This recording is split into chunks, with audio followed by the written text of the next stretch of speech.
Good morning. अपन lesson number 8 से topic पढ़ेंगे सूक्ष्म मात्रिक पोषक तत्व।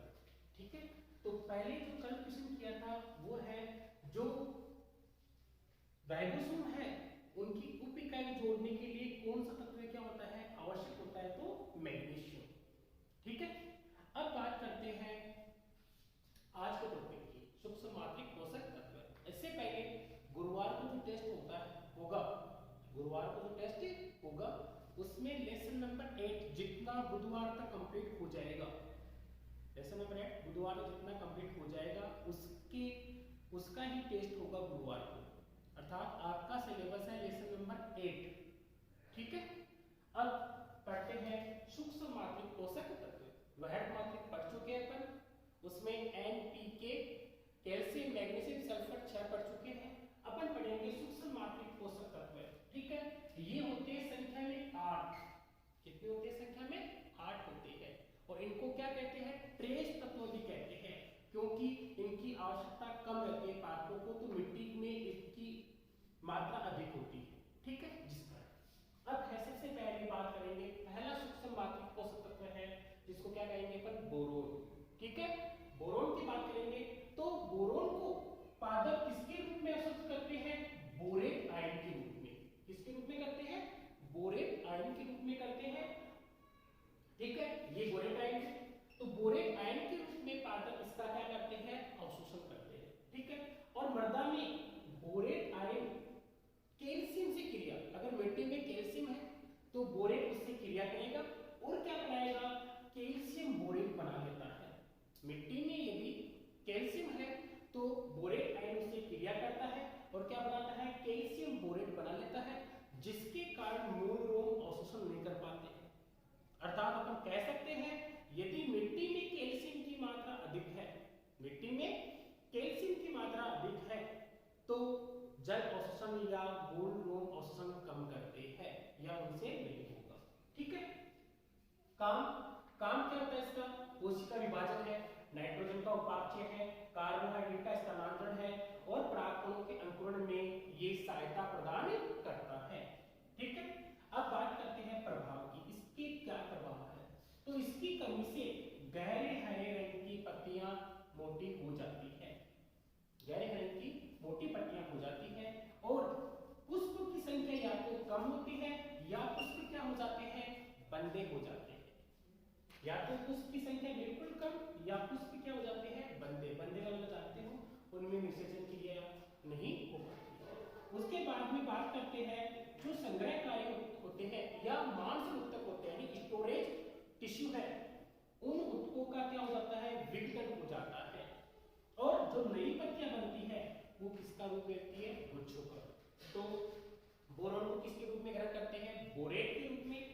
कैल्शियम की क्रिया करके क्या बनाता है? और कैल्शियम बोरेट बनाता है, जिसके कारण मूल रोम क्या नहीं करते हैं? अवशोषण नहीं करते।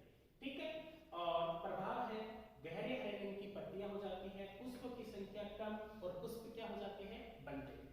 और संग्रहकारी उत्तकों का क्या हो जाता है? विघटन। और नई पत्तियों से क्या हो जाते हैं? गुच्छ। ठीक है, ये पहला हो गया। उसके बाद बात करते हैं अपन कॉपर की। ठीक है, कॉपर है तो इस कॉपर को पादप किसके रूप में ग्रहण करते हैं? क्यूप्रस Cu+ या क्यूप्रिक Cu++ के रूप में क्या करते हैं? अवशोषित। ठीक है, तो कॉपर को Cu+ ये और Cu++ के रूप में ग्रहण करते हैं। काम क्या होता है इनका? ऑक्सीकरण और अपचयन में भाग लेने वाले तत्वों का प्रमुख भाग, ऑक्सीकरण अपचयन में भाग लेने वाले जो तत्व होते हैं उनका प्रमुख भाग होता है। फिर प्रकाश संश्लेषण, ये नेक्स्ट अभी आगे वाले चैप्टर पढ़ेंगे अपन, 10वां 11वां चैप्टर है वो इससे रिलेटेड है। ठीक है, तो प्रकाश संश्लेषण में इलेक्ट्रॉन वाहक पढ़ेंगे पर वहां पर प्लास्टोसाइनिन और साइटोक्रोम ऑक्सीडेज उनका भी प्रमुख घटक होता है। तो प्रकाश संश्लेषण में इलेक्ट्रॉन वाहक का प्रमुख घटक होता है। इलेक्ट्रॉन वाहक कौन से? प्लास्टोसाइनिन और दूसरा है साइटोक्रोम ऑक्सीडेज।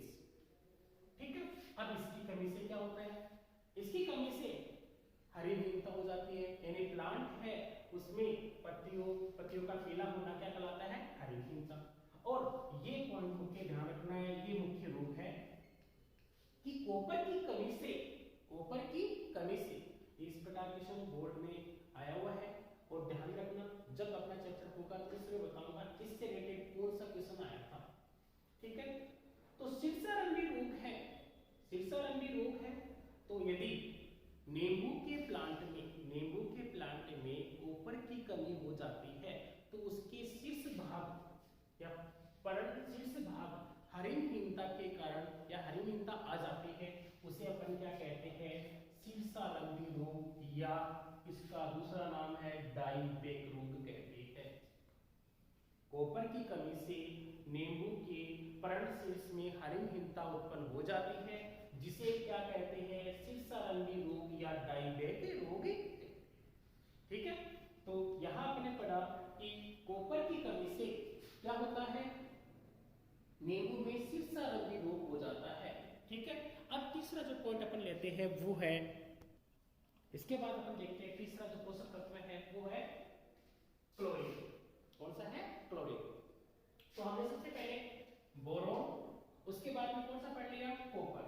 अब तीसरा कौन सा है, क्लोरीन। क्लोरीन है उसका पादप किसके रूप में अवशोषण करते हैं, Cl- के रूप में क्या करते हैं, अवशोषण करते हैं। ठीक है, अब इसका कार्य क्या है, जब प्रकाश संश्लेषण की क्रिया होती है और उस समय जल का अपघटन होता है, उस समय O2 मुक्त में होती है, तो उस समय इसका प्रमुख योगदान रहता है। अर्थात ये कह सकते हैं प्रकाश संश्लेषण के समय O2 मुक्त करने में ये क्या होता है, सहायक होता है। ठीक है, फिर प्रभाव, प्रभाव के कारण कौन सी क्रिया होती है, उत्तक क्षयता और हरितहीनता। हरितहीनता किसे कहते हैं, पत्तियों में क्लोरोसिस होने की क्रिया या पीला होना क्या कहलाता है, हरितहीनता कहलाती है। ठीक है, और उत्तक क्षयता में, उत्तक क्षयता को जानते हैं जिसे किसे कहते हैं कि उत्तकों का नष्ट होना क्या कहलाता है, उत्तक क्षयता कहलाता है। और इसकी कमी से फलों का निर्माण क्या होता है, कम, और फलों का आकार भी क्या होता है, छोटा होता है। और इसकी अत्यधिक कमी से कभी कभी स्थायी मलानी उत्पन्न हो जाती है। क्या उत्पन्न हो जाती है, स्थायी मलानी उत्पन्न हो जाती है, अर्थात लंबे समय तक प्लांट मुरझा जाता है और वो क्या हो जाता है, नष्ट हो जाता है। फिर इसकी कमी से जड़ों की वृद्धि क्या हो जाती है, अवरुद्ध हो जाती है, यानी प्लांट की जो जड़ है, रूट है, वो ग्रोथ नहीं कर पाती है। ये उसके मुख्य प्रभाव है। तो किसके रूप में क्या करते हैं, Cl- के रूप में। फिर प्रकाश के समय जल अपघटन में O2 मुक्त करती है। तीसरा, इसमें प्रभाव में हरितहीनता, उत्तक क्षयता प्रदर्शित करती है। फलों का निर्माण कम और आकार क्या होता है, छोटा, और इसकी अत्यधिक कमी से स्थायी मलानी उत्पन्न हो जाती है। अब चौथा जो तत्व लेते हैं वो कौन सा है, जिंक, Zn या जिंक। पादप जिंक का अवशोषण जिंक आयन के रूप में करते हैं, Zn2+ या जिंक आयन के रूप में पादप Zn का क्या करते हैं, अवशोषण करते हैं। अब काम क्या होता है इसका, पादप है वो पहले वृद्धि हार्मोन कौन सा है, ऑक्सिन। वृद्धि हार्मोन कौन सा है, ऑक्सिन। उसमें जो ऑक्सिन कौन सा, IEA, इंडोल एसिटिक एसिड, उसके संश्लेषण में क्या होता है, सहायक। अर्थात ये जो तत्व है पादप के ग्रोथ हार्मोन ऑक्सिन, ऑक्सिन में कौन सा, इंडोल एसिटिक एसिड, उसके संश्लेषण में क्या होता है, सहायक होता है। और साथ में फास्फोरस के अवशोषण को भी क्या करता है, नियंत्रित, फास्फोरस के अवशोषण को क्या करता है, नियंत्रित करता है। अब इसका क्या प्रभाव है, देखिए इसका प्रभाव है लघुपर्णी, लघुपर्ण रोग हो जाना, अर्थात पत्तियां छोटी रह जाती है तो उसे अपन क्या कहते हैं, लघुपर्ण रोग कहते हैं। और उत्तक क्षय, अर्थात जहां पर पादप पे उत्तक नष्ट हो जाते हैं वहां स्फोट या धब्बे बन जाते हैं और पादप क्या रह जाता है, बोना रह जाता है। प्लांट है वो क्या रह जाता है, बोना रह जाता है। तो हमने 4 तत्व पढ़ चुके हैं, बोरोन, कॉपर, क्लोराइड और जिंक। अब इसके बाद में नेक्स्ट पढ़ते हैं अपन आयरन के बारे में। ठीक है, इसके बाद अपन बात करते हैं 5वें सूक्ष्म मात्रिक पोषक तत्व की, Fe, आयरन की। ठीक है, आयरन है वो पादप किसके रूप में अवशोषित करते हैं, फेरिक आयन के रूप में, Fe3 के रूप में प्लांट इसको अवशोषित करते हैं। ठीक है, परंतु उपापचय क्रिया होती है, सी क्रिया होती है? उपापचय क्रिया होती है। पादपों में जो उपापचय क्रिया होती है उसमें Fe2+ आयन यानी फेरस आयन के रूप में क्या होता है? क्रियाशील होता है। अर्थात इसको अवशोषित करते हैं पादप, वो तो किसके रूप में करते हैं? Fe+3 के रूप में, जबकि उपापचय क्रियाओं में Fe2+ के रूप में कार्य करता है। फिर काम क्या है इसके? सेल डिवीजन, कोशिका विभाजन के में। ETS पूरा नाम है electron transfer system, electron transfer system. और श्वसन, इनके पदों में या इनकी जो क्रिया होती है उनमें इसका विशेष योगदान होता है। फिर पत्तियों में आयरन स्थायी प्रोटीन के रूप में पाया जाता है, उसका नाम क्या है? फाइटोफेरेटिन। क्या है? फाइटोफेरेटिन। ये पत्तियों में स्थायी रूप से प्रोटीन के रूप में पाया जाता है। और इसके अलावा साइटोक्रोम, अभी आपको बताया था मैंने पहले कि जो श्वसन है उसमें अपन चैप्टर पढ़ेंगे साइटोक्रोम वर्णन के बारे में। तो साइटोक्रोम वर्णन की संरचना में, क्रेग चक्र में, ऑक्सीडेज एंजाइम की तरह में सक्रिय रूप से भूमिका निभाता है। अर्थात साइटोक्रोम वर्णकों की संरचना में, क्रेग चक्र में इसकी महत्वपूर्ण भूमिका होती है। फिर प्रभाव, हरितहीनता हो जाती है। हरितहीनता का मतलब कि पत्तियों में पीलापन, ठीक है, होना क्या कहलाता है? हरितहीनता। फिर प्रकाश संश्लेषण है और प्रोटीन संश्लेषण की क्रिया को भी क्या करता है? प्रभावित करता है। और इसके कारण पौधे की वृद्धि क्या हो जाती है? मंद। भाई प्रकाश संश्लेषण नहीं होगा, प्रोटीन का निर्माण नहीं होगा, तो पौधे की वृद्धि क्या हो जाती है? रुक जाती है, यानी उपापचय क्रिया क्या हो जाती है? मंद हो जाती है। ठीक है। फिर अपन नेक्स्ट तत्व लेते हैं मैंगनीज, Mn। पहला कौन सा पढ़ा हमने? बोरोन, उसके बाद में कॉपर, फिर क्लोरीन, उसके बाद में जिंक, जिंक के बाद में आयरन, और छठवें नंबर पे कौन सा पढ़ रहे हैं अपन? मैंगनीज। तो पादप इसका अवशोषण किसके रूप में करते हैं? Mn2+ के रूप में, Mn2+ के रूप में करते हैं। और मिट्टी में यह किसके रूप में पाया जाता है? MnO2 के रूप में पाया जाता है। ठीक है। काम क्या है? देखिए काम में पहला सबसे पहले है जो क्लोरोफिल है उसके संश्लेषण में सहायक होता है, यानी क्लोरोफिल के निर्माण में बहुत महत्वपूर्ण भूमिका रहती है। ठीक है। फिर श्वसन क्रिया है, नाइट्रोजन का उपापचय होता है, प्रकाश संश्लेषण होता है, तो उनमें जो एंजाइमों को सक्रिय करने के लिए इसकी महत्वपूर्ण भूमिका होती है। पहला क्लोरोफिल के संश्लेषण में, दूसरा श्वसन, नाइट्रोजन उपापचय, और प्रकाश संश्लेषण के एंजाइम को क्या करता है? सक्रिय करता है। और पीएस का मतलब यहाँ पर है फोटोसिंथेसिस, प्रकाश संश्लेषण, उसके जल अपघटन में भी योगदान इसका होता है। प्रभाव क्या होता है? तरुण व परिपक्व पत्तियां हैं उनमें क्या होती है? हरितहीनता उत्पन्न हो जाती है, यानी क्लोरोसिस की क्रिया उत्पन्न हो जाती है।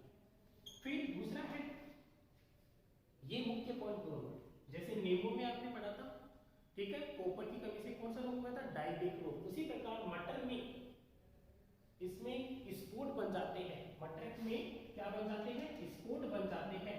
उसको या दलदली धब्बे कहेंगे, या मटर में कौन सा रोग कहेंगे? मार्स स्पॉट रोग कहेंगे। क्या कहेंगे? मार्स स्पॉट रोग कहते हैं। मटर में दलदली धब्बे बन जाते हैं जिन्हें कौन सा रोग बोलते हैं? मार्स स्पॉट रोग कहते हैं। इसी प्रकार जई में भी विशेष प्रकार से उसकी संरचना में परिवर्तन हो जाता है, तो उसे कौन सा रोग कहते हैं? ग्रे स्पिक रोग कहते हैं। तो आपसे पूछ लिए मैंगनीज की कमी से कौन सा रोग होता है? तो मटर में मार्स स्पॉट रोग, और जई में कौन सा रोग होता है? ग्रे स्पिक रोग। तो क्वेश्चन हो, अगर मैंगनीज की कमी से रोग बताइए तो मटर में मार्स स्पॉट और जई में ग्रे स्पिक रोग। इस प्रकार से कितने तत्व हो गए? 6। अब हम 2 तत्व हो रहे हैं। नेक्स्ट देखिए, हाँ, इसके बाद में अपन जो 7 नंबर का सूक्ष्म मात्र पुस्तक पर पढ़ते हैं वो है मौलिक विघटन। ठीक है। तो पादप इसका अवशोषण करते हैं, MnO2 के रूप में इसको अवशोषित करते हैं। पादप इसका अवशोषण MnO2 के रूप में करते हैं। फिर काम क्या होता है? जो नाइट्रोजन स्थिरीकरण जो बताया था मैंने आपको क्या होता है?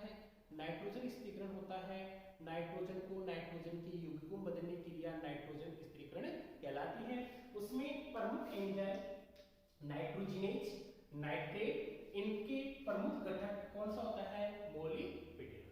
फिर प्रभाव क्या होता है?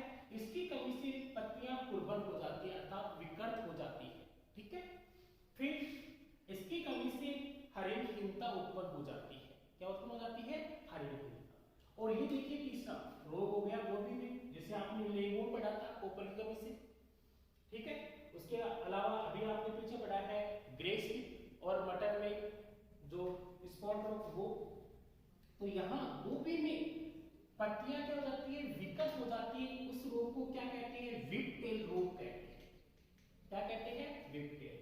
तो गोभी में पत्तियां विकृत हो जाती है किसकी कमी से? मोलिब्डेनम की कमी से हो जाती है, जिसे कौन सा रोग बोलते हैं? विग टेल रोग। इंपॉर्टेंट ध्यान रखना इसको, ठीक है, कि गोभी में विग टेल रोग किसकी कमी के कारण होता है? तो मोलिब्डेनम की कारण होता है, ठीक है।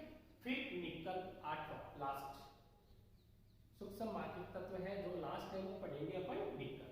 तो डाल्टन ने इसको अनिवार्य पोषक तत्व में शामिल किया था। पहले ये अनिवार्य पोषक तत्व में शामिल नहीं था।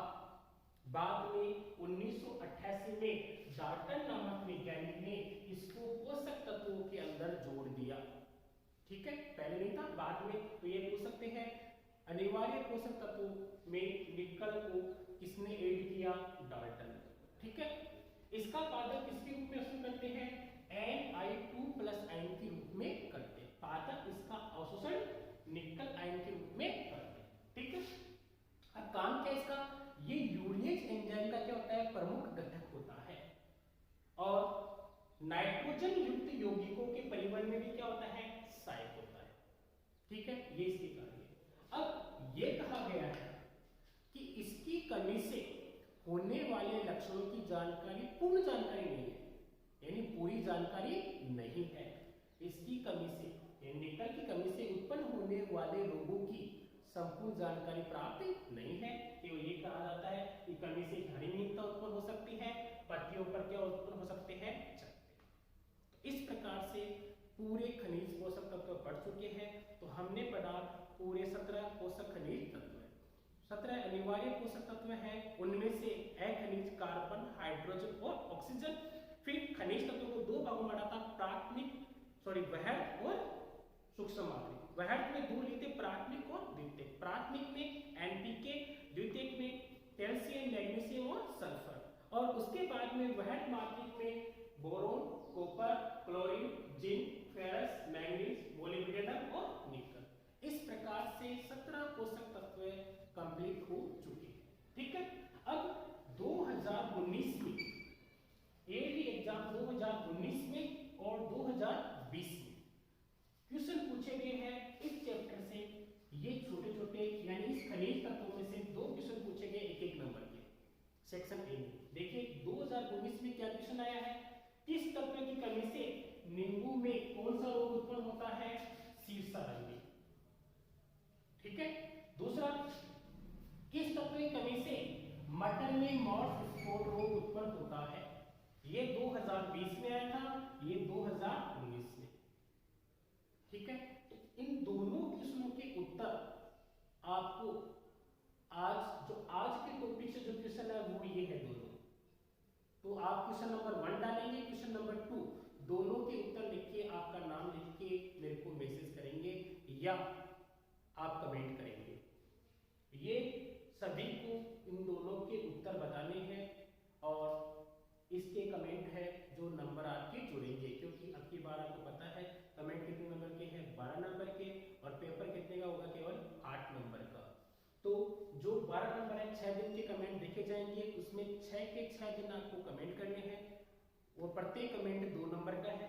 तो बिल्कुल ध्यान रखना है, इन दोनों क्वेश्चन के उत्तर आप मेरे कमेंट बॉक्स में या मेरे पर्सनल व्हाट्सएप नंबर पे दोनों के उत्तर भेजेंगे और आपको अपनी नोटबुक में भी ये और दोबारा जो सिलेबस है वो लेसन नंबर 8 शायद कल कंप्लीट हो जाएगा। तो पूरा 8 चैप्टर आपके सिलेबस में आता है, ठीक है।